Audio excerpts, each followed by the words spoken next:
Ethan, is something different about the podcast this year? It's like we can see each other while we're talking. Yeah, this is crazy. We've never done this before. I don't know, man. It's this new technology. Am I right? I kind of like it though. Yeah. Let's roll with it and just see what happens, I guess. Yeah, sweet.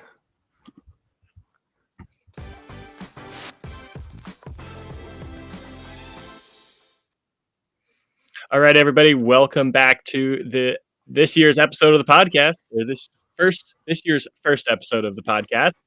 Getting in the episode right away before the World Cup season starts. And Ethan, new podcast, new setup. How you been? I've been good. Yeah. Excited for this one's always feels a little rusty, the opener for the season, but this one's kind of fun because we can talk about, whatever. And, usually we're pretty wrong, but that's okay. That's half the fun. Yeah, I mean, speaking of rusty, we are definitely going to have some rust this year because with this new setup, not only am I going to be talking about biathlon, but I'm also going to be like the maestro behind the scenes. So anytime you see a change of screen, a change of a graphic, maybe it's because I'm actively doing it while we're producing. So could be a little rusty. There could be some awkward pauses while I'm maybe doing stuff, but hopefully people bear with us because this is one of the few places to get biathlon content on the internet. But yeah, as you can tell, I'm laying on a bed right now. I'm actually at the IBU Cup in Idris, Sweden. And Ethan, you look like you just got back from Europe. Yeah, I definitely feel like I just got back.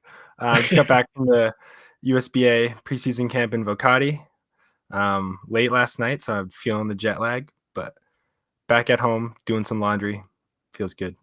Awesome. And we'll start with that, but first I want to invite everyone to join our biathlon pool on biathlonpool.com. Wait, and this is exactly what I'm talking about. This is the issue. I thought I had the button ready to go. Now I can't find it. Here we go. We'll restart that. But join our fantasy pool on biathlonpool.com. In our pool this year, it will be public very shortly. But you will see here the winner of this pool gets a World Cup race bib from to be determined. Hopefully, I can get a pretty sweet race bib. I'm going to be at the World Champs this year, so hopefully I can snag a cool race bib. But I put some feelers out, but everyone seems to be focused on the season right now. But rest assured, there will be a pretty awesome prize for winning the pool this year. So head on over. You can find the link in the description down below. But all right, what do you say? Should we dive right into it? Yeah, let's do it.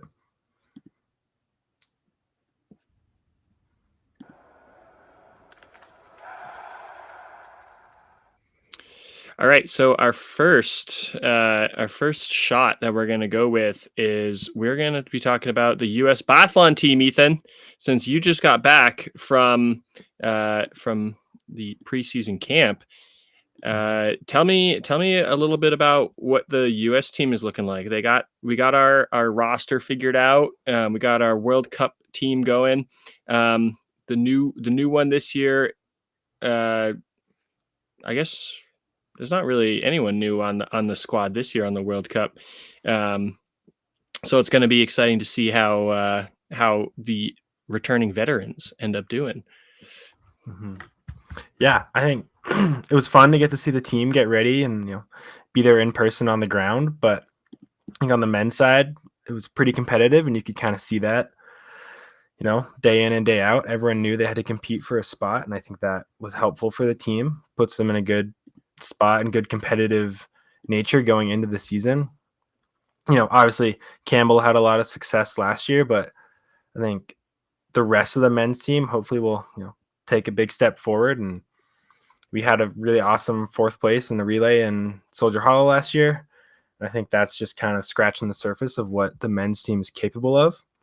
And then the women's side, it's definitely not quite the same side, not quite the same spot as the men's, but have some really fast skiers that are still getting acquainted with biathlon, you could say. I think if it all kind of clicks this year and think the women could be a team to watch out for, especially in some, contribute a little bit in the mixed relays and the women's relays. And I think the single mixed relays with Deidre, Campbell, Sean, Max, whoever they put in there should be pretty fun to watch.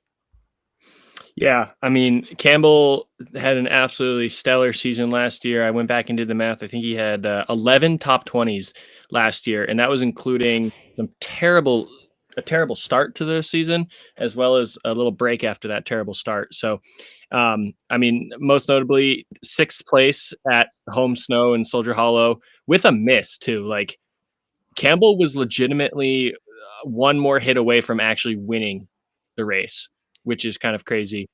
So it's going to be really interesting to see if he can continue this this season again. I mean, we look at his performance last year. His shooting is right there. I mean, I would say I'm pretty sure the World Cup standards like 83 or 83 and a half or something. So technically that's a little bit above average. So he's got his shooting rate up.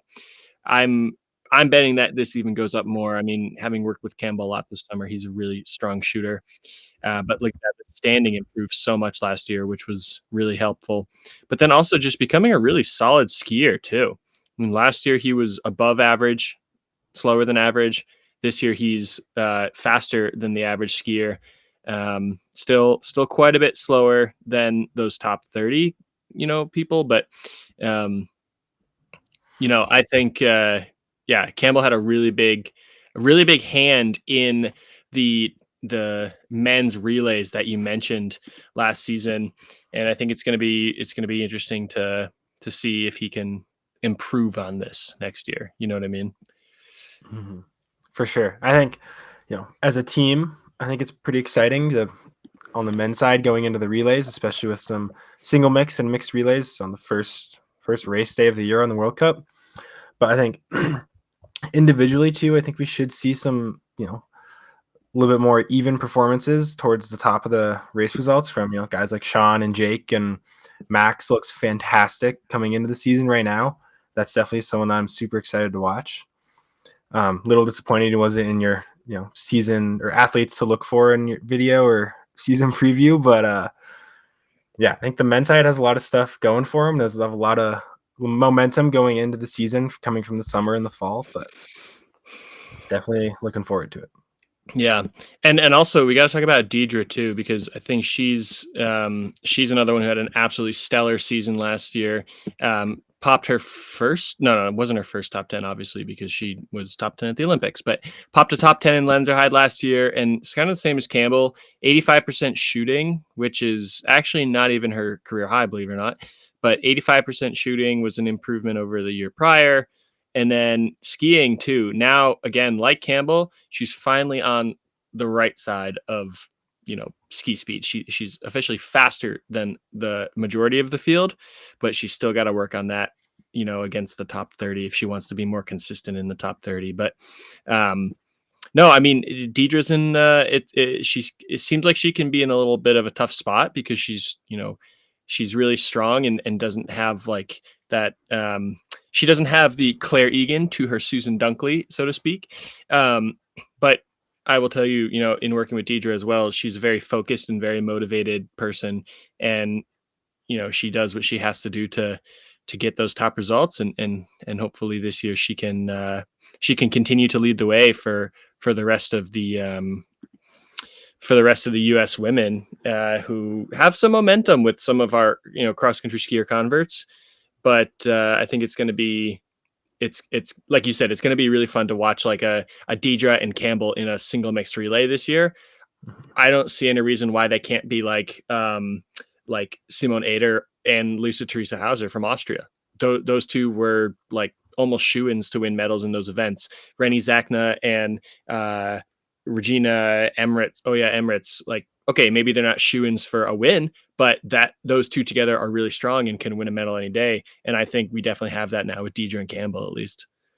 For sure. I think the team has put in a lot of work and invested a lot of, human power into making really big improvements this summer, and, kind of started last summer, but then building on that this summer, this fall. And, that's part of the reason why I was able to be there at the team camp in Vocati. And I think we've worked a lot on a lot of really good ski technique and ski stuff, and tying in the shooting side, getting those cross country ski converts like you talked about, um, getting them more acquainted on the range and more comfortable in those high pressure situations when they are shooting themselves into a chance, not then shooting themselves out of a chance for a good result. I think the U.S. team should definitely be excited and have a lot of momentum going into the season, not just on the World Cup, but on the IBU Cup as well. Absolutely. And I think there's the yeah, like you said, the investment in data analysis, the investment in ski preparation. It's stuff like this that, like, we have, generally the public doesn't see, but just with our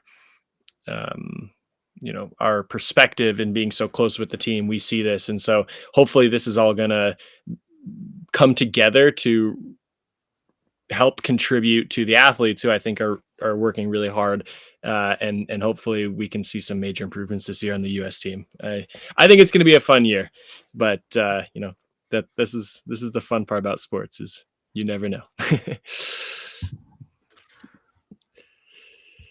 All right.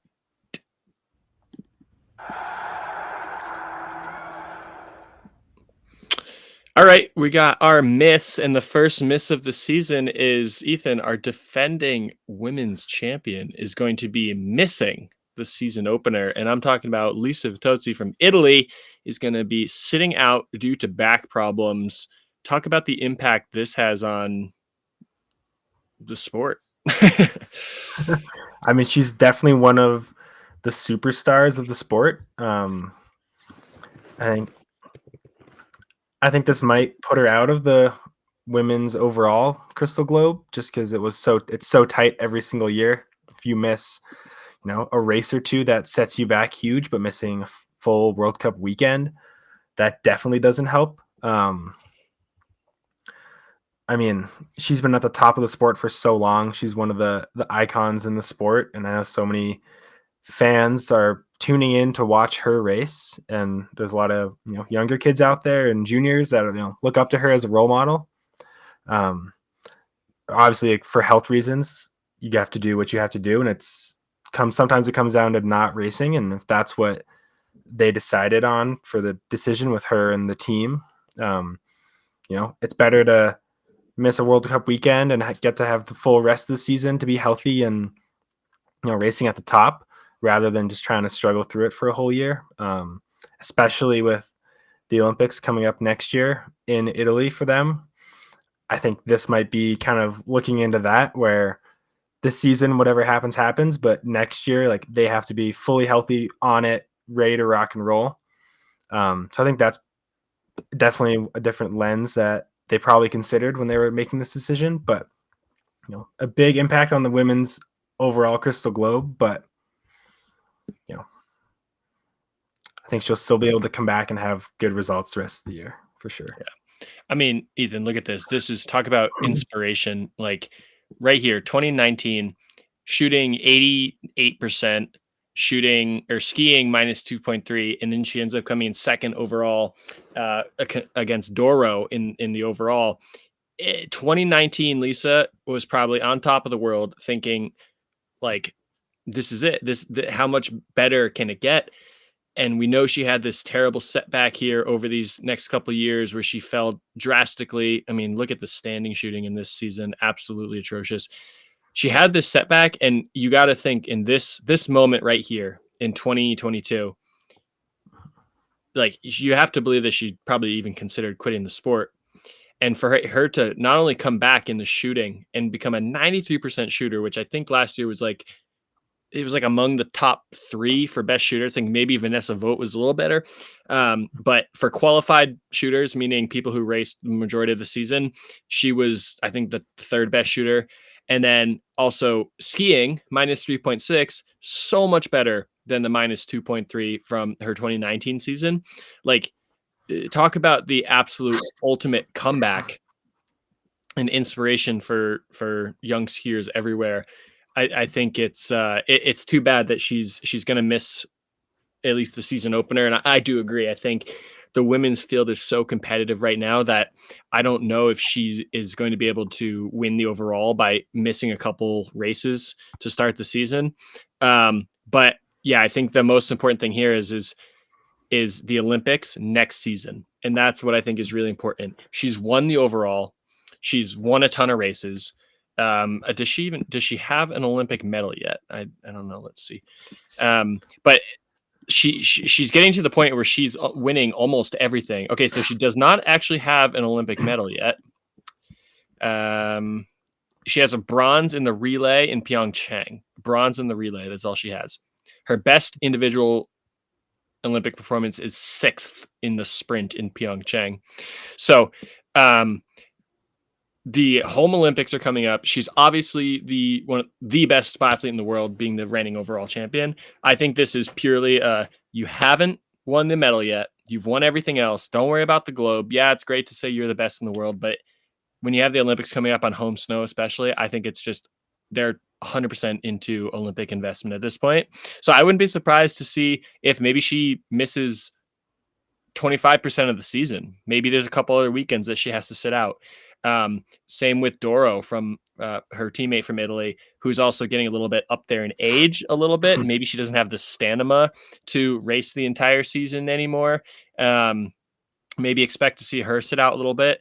But yeah, I think in my opinion, this is purely like, hey, we're in Olympic mode right now.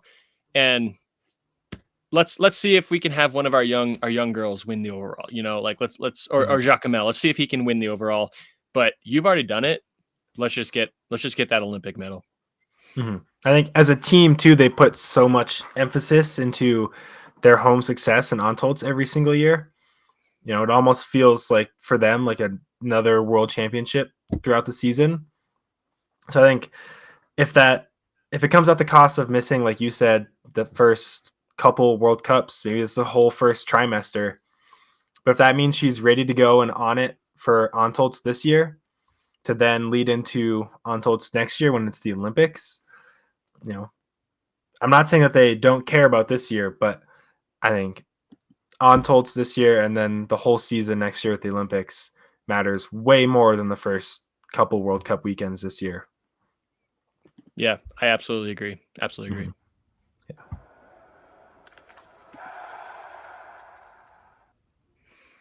All right, let's shift our focus over to the men's side here. Norway, are they going to maintain their dominance this year? I mean, that was the headline from last year.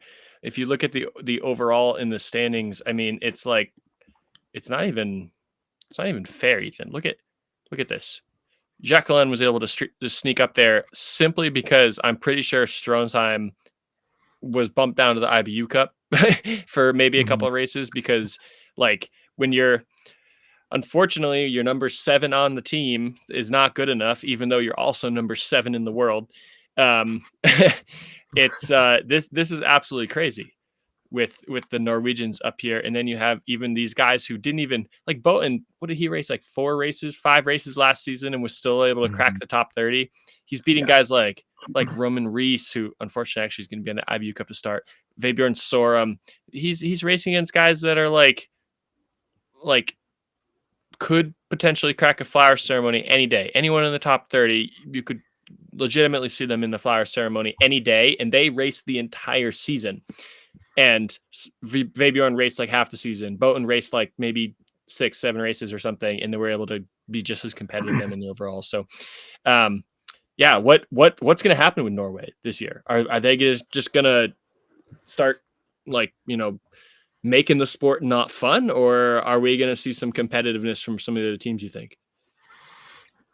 I think based on last season, and then based on watching the preseason races in Sushin, they all looked super competitive and close to each other. It wasn't like one or two of them was well and above better than the rest. I think as a team they looked super close, except for Johannes, but we'll talk about that later.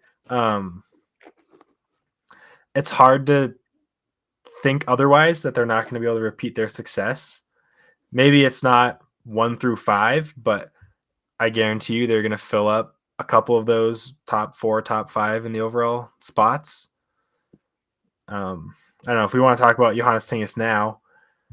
he did not look good at all in those Sushin races. But seems like he does something similar every year where he, struggles in the preseason races and on the roller skis over the summer, but then come World Cup season, just absolutely crushes it. Yeah, like 10th there in is that the sprint or the mass start? Yeah, this is the sprint from Shushin. Sprint. Let's see. I think we can. Oops, we can find the results. Here's the mass start. Who even knows what place he was in the mass start? He was so far back. He's not I even on honestly this don't list. even. I think he was like 16th ish. I was just about to say. I think he was like 16th or 15th. So here's the mass Yeah, start. Yeah, he's not even on here. yeah. It was like getting beat by juniors and Norwegians that are on the IBU Cup, like Isak Fry. But I have no doubts in my mind that when the World Cup season starts, he'll be on it, ready to go, back to the usual Johannes that we've seen for the past couple of years. Maybe he's not quite as dominant, but I think as a whole, the Norwegian team will probably just do more of the same on the men's side. I don't know. What do you think? Yeah, and I'm thinking about this. I'm looking at. Well, I guess there's two things I want to say, and I'll go back to big screen for this. But first one is, remember last year in Shushin when Germany absolutely got their SHIT rocked in Shushin, and everyone on Reddit and everyone on Twitter was like, "Oh, Norway's done. Their season's over. Don't even try. They just got clapped," and they looked like absolute garbage. I'm not gonna like it was. I would have been so worried if I was the German team. What did they do? Literally a week later, 1 week later, they came back and had their entire team like in the top 10, including Strello in third for his first podium and win with Roman Reis, who, again, unfortunately, Roman Reis will be on the IBU Cup to start the season. But like, my point here is you cannot put any weight into these season openers in Shushin for Sweden and Idre, whatever other results you see out there. It's the first race. I mean, athletes need to shake the rust off. It's doing a race is different than doing intervals. Doing a race on snow is different from doing a race on roller skis. There's just like, you have to shake the rust off. You have to get back into it.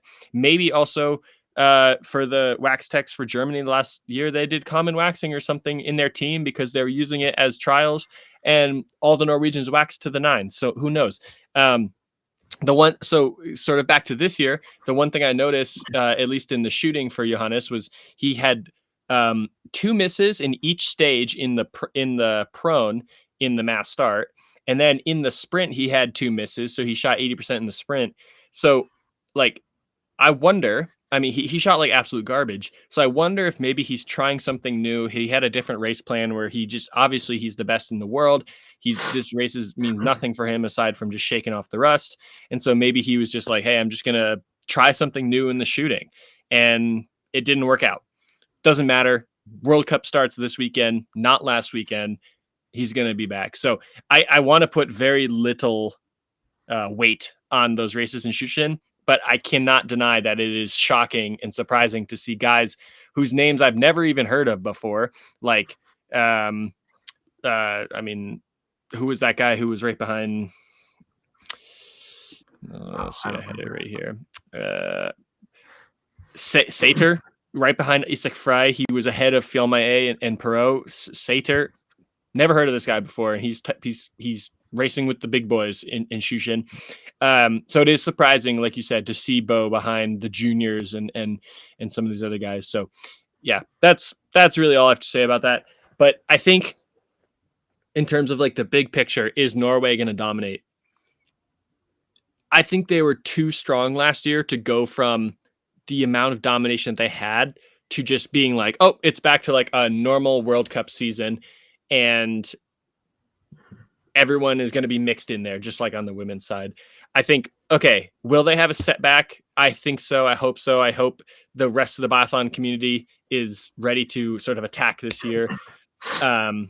Maybe it had something to do with the waxing. I know Norway invests a ton of money in waxing, and with the new protocols and new products, maybe they were just ahead of the curve and they were able to invest so much money that they were able to get really good skis more consistently last year.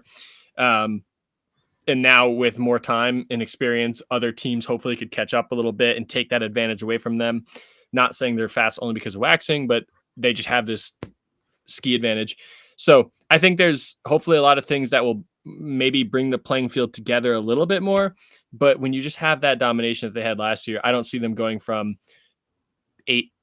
7 of the top 8 to now just being like, okay, maybe they have 3 in the top 10. I just don't see that happening. So I really think it's going to be, it's going to be very similar to last year, but not the exact same, hopefully. Yeah. And then on the women's side, I think Tangerwald finally had the season we were looking for. As Biathlon fans, she's always been right there. And this has been one of her first couple of years where she was the star of the team. And I think she finally performed to that point.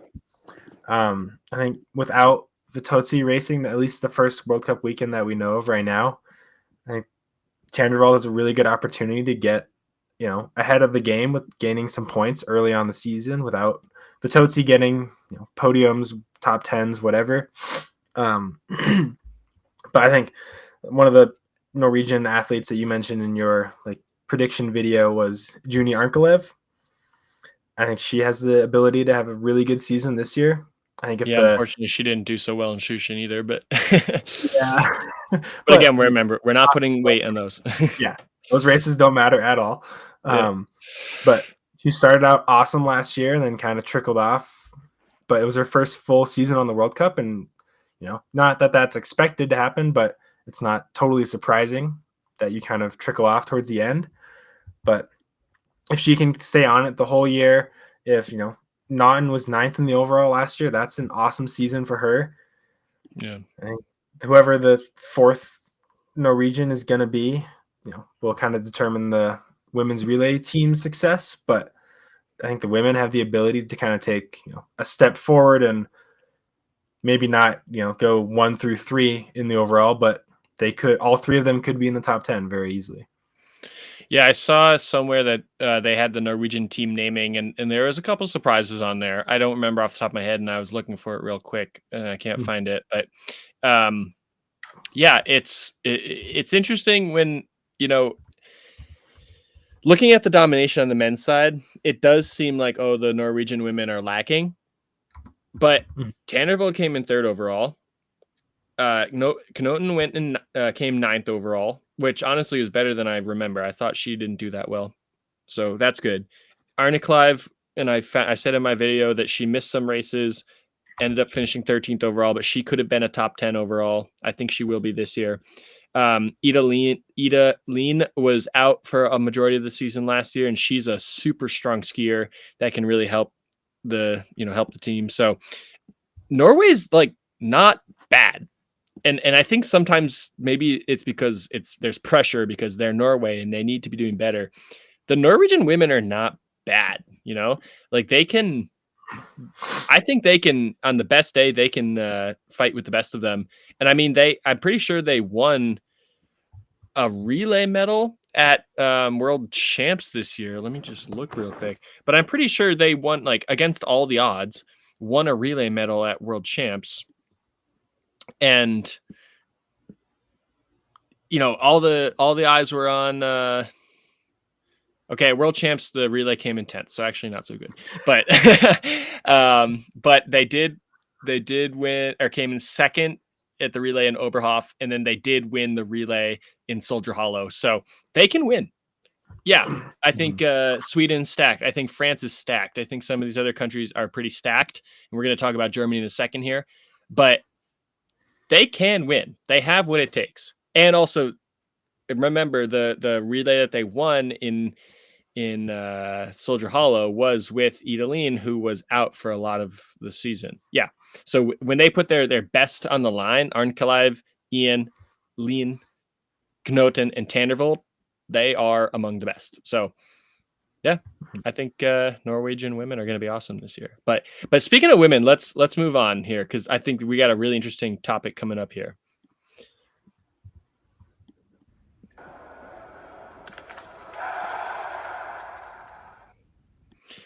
So let's talk a little bit about the German team because I mean, talk about women who are going to be absolutely dominant in the next couple of years. I think we are currently witnessing the super team of like Magdalena Neuner, Laura Dahlmeier, Miriam Gustner, all racing at the exact same time, coming up through the German system together. All three of these women were like superstars, best in the world. I guess maybe not Gustner because she really couldn't hit the target, but there's a lot of weight behind her, and everyone thought that she was going to be amazing. But all three of these women had so much hype around them, but they all raced in different eras. Yeah, there was some overlap, but they were all sort of at their peak at different times. I think we truly have this right now with the German women's team with Tannheimer, Kink, Poof, and Groschen. All are 20 to 19 years old, and they all just got named to the World Cup team with Vogt, who's 25, and Preuss, who's 30. The average age of this team, of these six women, is 23 years old, and there's six of them. So it's actually a little bit of a risk, Ethan. I mean, for Germany to go with such a young team on the World Cup, I mean, it's one thing if you're like, okay, let's give two of the youngsters a chance, or maybe three, but you're doing 4/6, 2/3 of your team is rookies who really have little to no experience. Tannheimer has like 2 races. Kink has like maybe 5. Puff had no, Kink has like 2 because she did like Canmore and Soho. Puff has like maybe 5. Groschen has maybe like half a season of World Cup racing. This is a huge risk because what if they crack? I mean, they're all super young. In Germany there's going to be pressure. What happens if the first race they come out and they just happen to each have a bad race, and suddenly the media is pressing down on them. The German fans are pressing down on them. The German Federation is pressing down on them, saying, "You are our team. You need to perform." That could be a negative spiral. I totally agree. I think it has the potential to spiral into something, but Sophia Schneider, who was 27th in the overall last year, is on the IBU Cup. So if one of the younger athletes on the World Cup has a bad weekend, they can bring up Schneider, and she's capable of getting top 10s, top 5s like we saw last year. So I don't think they are going to be super worried about putting all this stock into the younger athletes and it not going well. We know then that they can perform. We know the success they've had on the IBU Cup, on the Junior Cup. I think what this mostly comes down to is next year is the Olympics. This year, these younger athletes have to figure it out, go through the struggles of a full World Cup season where you might completely cost your team a relay. And that's not ideal, especially if you're a German athlete, but you have to go through that to, go through the learning curve. And I think the biggest thing for this, of bringing these younger athletes, especially the women, onto the World Cup, is to get them ready for the Olympics next year. So there's no questions from the media, from themselves, most importantly, from the coaches, that these younger women can, stick it to anyone else in the World Cup, fight for an Olympic medal. And I think the women's relay for Germany next year at the Olympics might just be the favorite. I think so. I mean, they have, between these 4 women in the past 4 seasons, they have 22 youth and junior medals from the championships. Like I said, the average age is 23. They're just so strong. I mean, we both saw them firsthand in Vocati last week. Like, even though they're 23 years old, I mean, Tannheimer's 19. She skis like a 10-year veteran. She skis with the ferocity and the competitiveness of a 10-year veteran. So, I agree with what you're saying here. I do think that this is like sort of an Olympic play, like a long-term, like, hey, just get out there, make your mistakes, make them early, and then rebound back better and be the best team that you can be for a long time. It's kind of interesting. And we didn't even talk about Preuss. I mean, like, Price, the poor girl, she's been so injured and so sick. She barely has been able to put together a full season in the last couple seasons. But now she's the quote unquote, leader. She has the experience. She has, a lot of medals from world championships, including a couple medals, I guess one medal from the Olympics in Beijing. But, Preuss last year only raced a few races, but in the races that she did race, she did win a race. She did have some good performances. And if she was able to race the full season, I'm just trying to find out where she actually ended up on the overall. But if she was able to race the whole season, I think she has what it takes to be competitive with Vitozzi, Jomino, Tanner Vold, any of the French women. Because she ended up 11th overall, and yeah, she basically missed half the season, but she did end up having a bunch of podiums as well. So her like performance per race last year was really good. So that definitely like shows you that she's capable of being that team leader if she can stay healthy and stay not injured. But yeah, it's gonna be really interesting.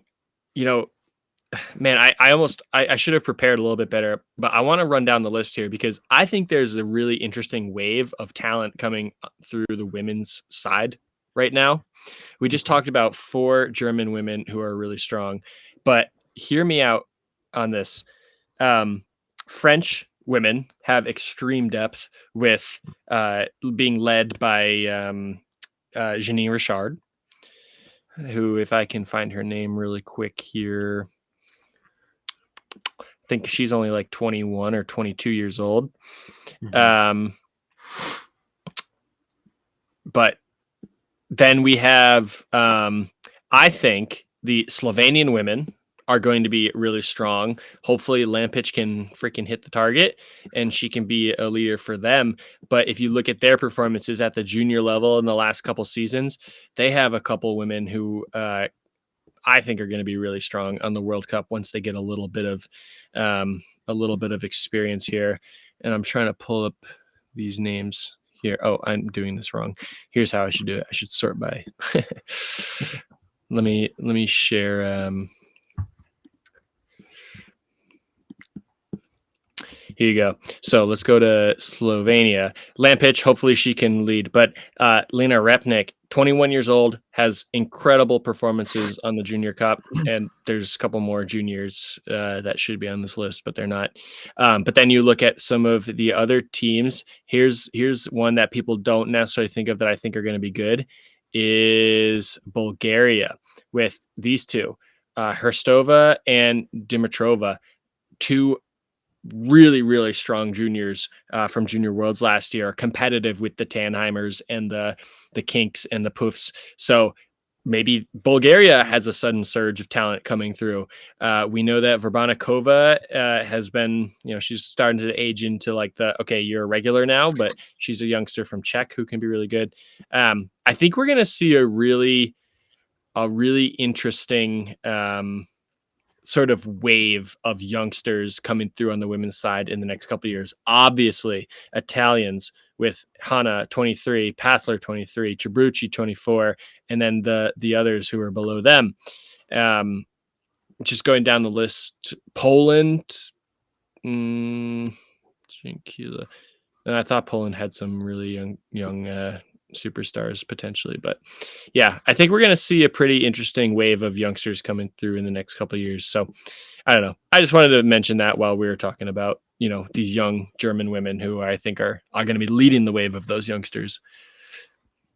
I agree. I think, to go back to the Preuss point, getting to watch her in person in Vocati for however long they were there, you can see why she's one of the best in the world. And when she does race, she crushes it. Like you said, probably has one of the best, finished places per race or points per race, over the course of the season. Like you can see and you can tell how professional she is and how deliberate she is with every single thing she does on the range, as well as on skis.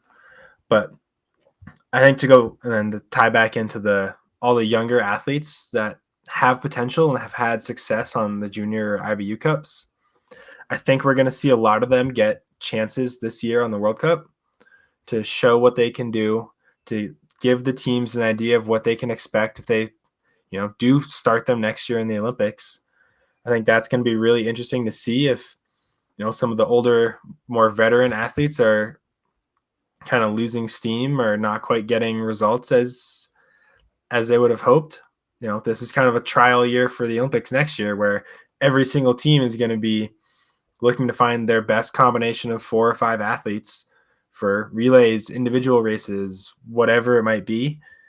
I think we're going to see a lot of shakeups, and I think teams aren't going to be afraid to send people down to the IBU Cup and give someone else an opportunity. Yeah. Yeah, I totally agree with that. We will we'll see what happens for sure. Mm-hmm. All right, final shot of the day.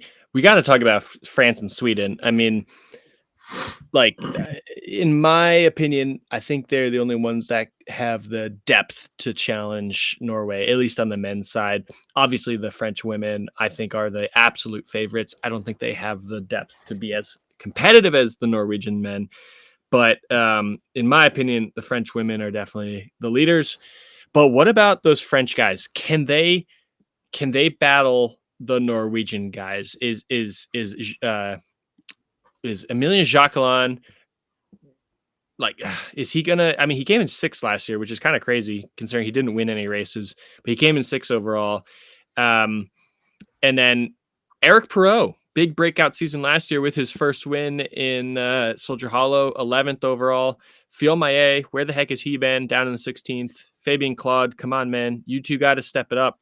I think if those two guys, the two bottom guys, can become a little stronger and be a little bit more like Perrault was last year, I think France could challenge Norway in relays, believe it or not. That's a bold claim right there, considering usually it's a certain individual in that French team kind of blows it for them. Somehow finished 6th in the overall last year, but I think they should be excited about the season. I think last year was maybe not a dud, but I think what was most important for them last year was Perrault took that next step and showed that he can compete with the best on any given day. I think he might be the leader of this team now, whether or not it's definitely not because he's a veteran and has been on the World Cup for a long time, but the raw talent and the consistency, I think he might be the one that, steers the boat for France in that sense. But if Jacquelin and Fionn Maillet can get back to what we've seen from them in the past and be more consistent, especially Fionn Maillet was battling Johannes Tingus Bo not too long ago for the men's overall, crushing it at the Olympics. I think them definitely aren't going to go, 1 through 4 on the World Cup overall, but if they can at least put a couple more in the top 10 rather than just Jacquelin, I think in relays they definitely could rival Norway if they all have a good day. I think if one of them has a bad day or an iffy day, then they probably aren't going to beat Norway. But then the women's side, like you said, they're kind of the cream of the crop, the ones with the target on their back that everyone's trying to beat. I don't really see that changing. I think the French women will just get stronger, especially with Lou Jean-Monod being another year older, another year more experienced. Definitely an athlete to look forward to keep watching. A lot of the French younger women have a lot of momentum coming into the season, especially based on the performances last year that they were able to have because they weren't racing on the World Cup the whole year. I think France could definitely take a big step forward. For sure. Yeah. I was just one more point to to echo your point on the men's side is like, I think raw talent, if everyone has their best day, they can go head to head with Norway. But you're right. I think it's always a little bit of a gamble. It's like a go big or go home sort of strategy. And as we know, that doesn't always work. So, yeah, that could be, we'll see what happens there. But yeah, over to the women's side. I mean, they won 3 of the 6 relays last year. So they're just the ones to be. And then they went 1 through 4 in the sprint at World Champs. So yeah, it's going to be crazy. But I think at least on the women's side, Sweden is probably the one team that has the best opportunity to beat them, I would say, in a relay.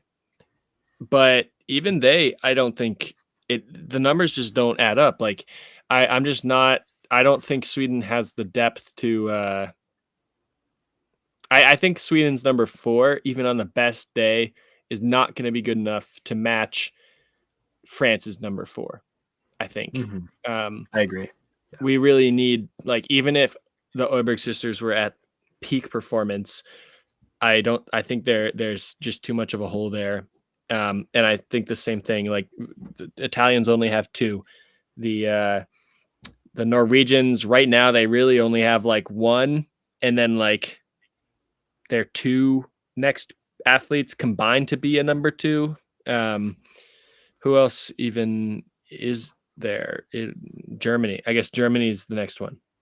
So, yeah, and we already talked about Germany. Who knows what they're going to end up doing? So, yeah, it'll be pretty. I think it's going to be France's season to run away with on the women's side, but yeah, on the men's side, going back, I really want to see Sebastian Samuelsson and Martin Ponzaloma step up this year. I don't think Sweden will be competitive in relays for the men's, but I would love to see if those guys can crack into the Norwegian dominance, because it seems like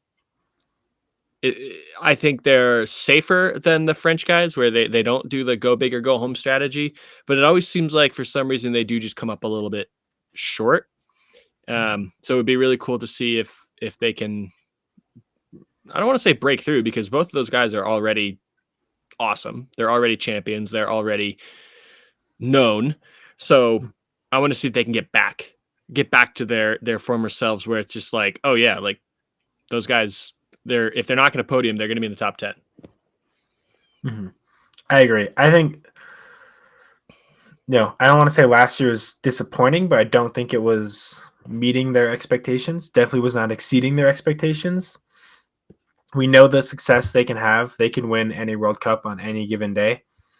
I think where Sweden's strength is going to come in this year is going to be those mixed relays, where they have, the 1 and 2 for men can compete with any 1 and 2 for any other nation.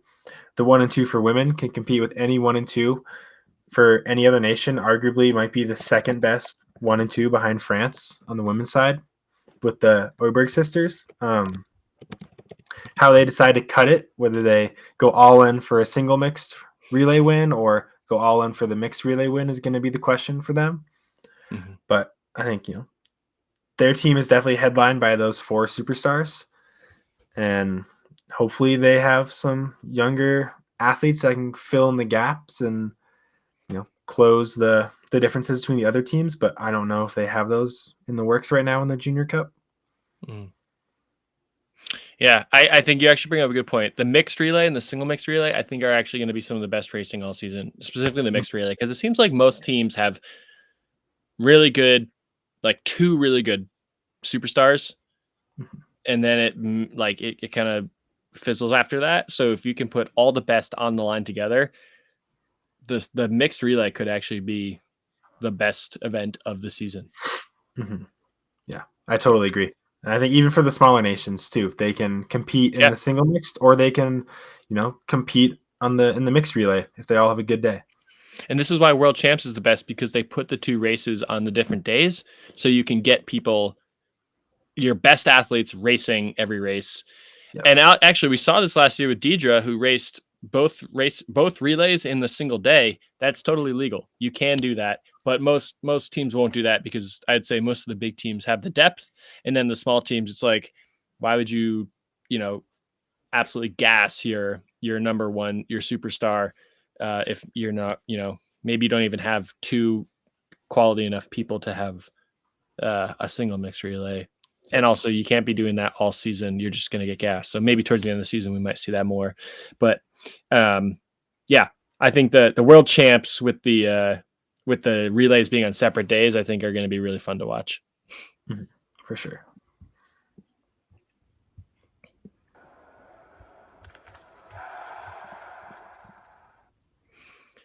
All right, spare round. Ethan, we're going to go rapid fire. We're going to go. Everyone already knows who I'm picking and who I like because I'm posted the videos with my predictions. So I'm just going to rapid fire some globe questions at you, and you're going to tell me who's going to win it. All right? Okay. All right, we're going to go men first. U23. That one might be the easiest one of all of them. Campbell Ray. Really? Okay, wow, so confident. All right, individual globe.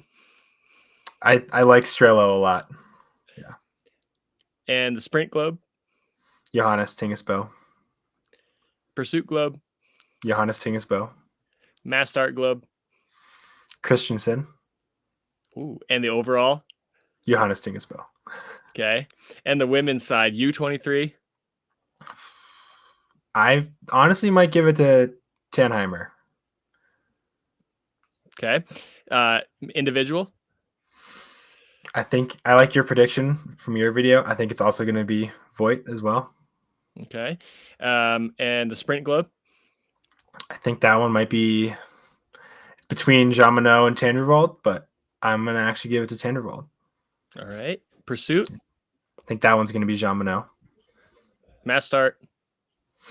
I think also Jean Monod. And the overall. Lou Jean Monod. All right. Men's. What's the word? Men's Nation Cup. That one actually might be the easiest one over the U23. Okay. Okay. And then Women's Nation Cup. France, probably. All right. You heard it here first, everyone. If this ends up being exactly as Ethan predicted and the season's ruined now, everyone can message him on Instagram. All right. Thanks for listening, everybody. Hit that subscribe button if you haven't done so already. And we'll be back next week after the first week of biathlon racing. Can you believe it's here already, Ethan? It's crazy. I can't, but I'm very excited for it. Awesome. Thanks for listening, everybody.